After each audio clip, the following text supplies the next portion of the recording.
చెప్పండి sir. Sir 10 కోట్లు ఇచ్చినా 20 కోట్లు ఇచ్చినా 100 కోట్లు ఇచ్చినా 30 మంది ఎమ్మెల్యేల పరిస్థితి లేదు సార్. రాజ్యసభలో దాదాపుగా 1983 ఇప్పటి వరకు రాజ్యసభలో ఎవరో ఒకరో ఇద్దరు ఉన్నారు సార్. కానీ ఫైనల్ గా రాజ్యసభలో కూడా టీడీపీ ప్రాతినిధ్యం గుండు సున్నా కాబోతుంది సార్. ఇక్కడ చిన్న లాజిక్ ఏంటంటే ఇప్పుడు దాదాపుగా ఒక మీరు ఎంతమందిని 25 మందినే మార్చింది ఒక 25 మంది దాకా 52 మందిలో 25 మందిని అటు ఇటు మార్చినట్టున్నారు. తొలగించినటువంటి వాళ్ళు 8 మంది ఉన్నట్టున్నారు. 8 మంది తొలగించాం సార్. ఇప్పుడు ఆ 8 మంది అటుకు వేసి ఈ మార్చినటువంటి వాళ్ళు కొంత వేసి రేపొద్దున ఇంకా సీట్లు కొంతమందికి ఇవ్వమంటున్నారు. మీద కోపం ఉన్న వాళ్ళు అటుకేస్తే అప్పుడు డబ్బులు కూడా ఏమవసరం లేకుండా గెలవచ్చేమో కదా అటు పక్కన. 30 మంది కావాలి సార్. మాకు కావాలి సార్. మాకు మా ఉన్న వాళ్ళలో మాకు 23 మంది వెళ్ళిపోయినా సరే, మాకు ఉన్న వాళ్ళలో 23 మంది వెళ్ళిపోయినా సరే 3 రాజ్యసభ స్థానాలు గెలుస్తున్నాం సార్. వాళ్ళకి కావాల్సింది 30 మంది సార్. చౌదరి గారు సబ్జెక్ట్ కరెక్షన్ 175 డివైడెడ్ బై 4 కదా, సారీ 3 కదా,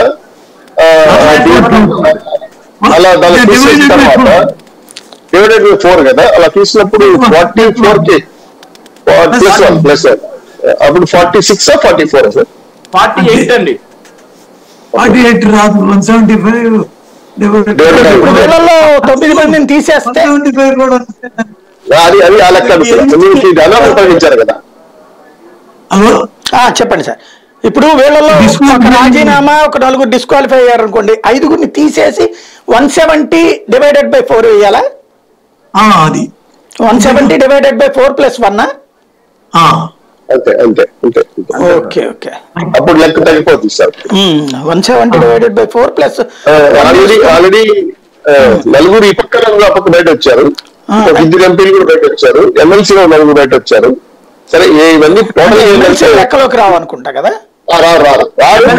ఎమ్మెల్సీలు రాజ్యసభ ఎన్నికల్లో లెక్కలేక రావు సార్. అదే ఇప్పుడు 44 వస్తుంది ఆ లెక్కనైతే. 170 డివైడెడ్ బై 4 + 1 అంటే 44 వాళ్ళకి 44 వచ్చినా సరే వాళ్ళకి కావాల్సింది ఎంతమంది తెలుసా సార్? 26 మంది కావాలి సార్. రైట్, 26 మంది కావాలి సార్. వాళ్ళ పక్క 10 పేర్లు చెప్పండి సార్. చాలు టకా టకా 10 పేర్లు మీరు వాళ్ళందరినీ అనర్హ చేసేస్తారా? దాన్ని పాపం వర్లరామయ్య గారిని మరొక్కసారి బలి పశువుని చేయడం కోసం ఆడే చంద్రబాబు ఆడే కుట్ర తప్పిస్తే ఇంకోటి ఏం లేదు సార్. రైట్. కోనేరు సతీష్ పేరు కూడా వచ్చింది. అంటే డబ్బు